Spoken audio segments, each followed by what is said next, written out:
السلام علیکم ورحمت الله وبرکاتہ. نننی ویډیو زمونږه د هر قسم پریشانۍ لپاره، د هر قسم غم، مصیبت او تکلیف د دې د لرې کولو لپاره یو بهترین او اسان عمل. ویډیو را سره پوره ګورئ. د هغې نه مخکې دوه خبرې کول غواړم. اول نمبر خو دا چې د خپلو منځونو پابندي کوئ. دا زه اکثریت ویډیوګانو کې یم. ګوره کوم انسان چې د الله حکم مني، الله جل جلاله قرآن مقدس کې فرمایي واقیموا الصلاة، وایي تاسو لمونځ قایم کړئ. کله چې د الله حکم ومنو نو انشاءالله د الله په حکم سره ستا به الله جل جلاله هره معامله برابروي. الله جل جلاله به ستا سره ډېره نرمي کوي، ستا سره به مینه او محبت به ستا سره ډېر ساتي. ولې؟ دا به د الله حکم منلی.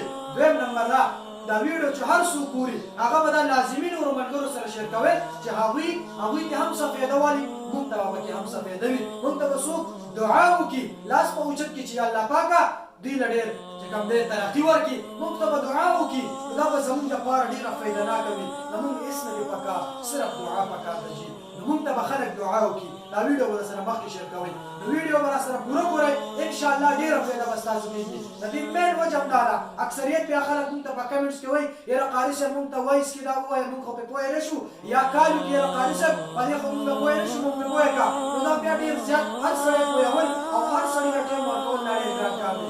نو زه دا ویډیو دې لپاره کوم چې دې کې موږ ته داسې هغه ولګي، څوک داسې سوال ولګي چې یاره هغه موږ ته بیا کالو کې چې یاره موږ په دې پوه کړې. نو په دې ویډیو کې به زه ټوله داسې خبره کوم مزیدار په بهترین انداز سره چې هر سړی به پوهېږي. نو ویډیو راسره پوره ګورئ جي، ډېره فایده به درته یو کس دی هغه وایي چې ما باندې غم دی، تکلیف دی، مصیبت دی، په کور کې مې مشکلات دي. یاره قاري صاحب زه څه عمل داسې وکړم چې الله جل جلاله زما مشکلات حل کړي.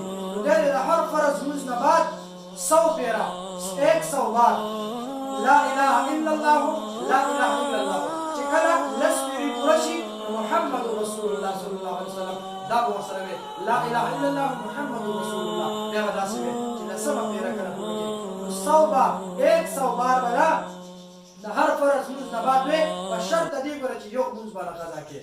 انشاءالله د الله په حکم سره په یو څو ورځو کې دننه به الله جل جلاله ستا مصیبت، ستا ټینشن، ستا تکلیف، ستا هر قسم مشکلات هغه به الله جل جلاله حل کوي. والسلام، ډېره مهرباني، الله ورته خوشحال ساته.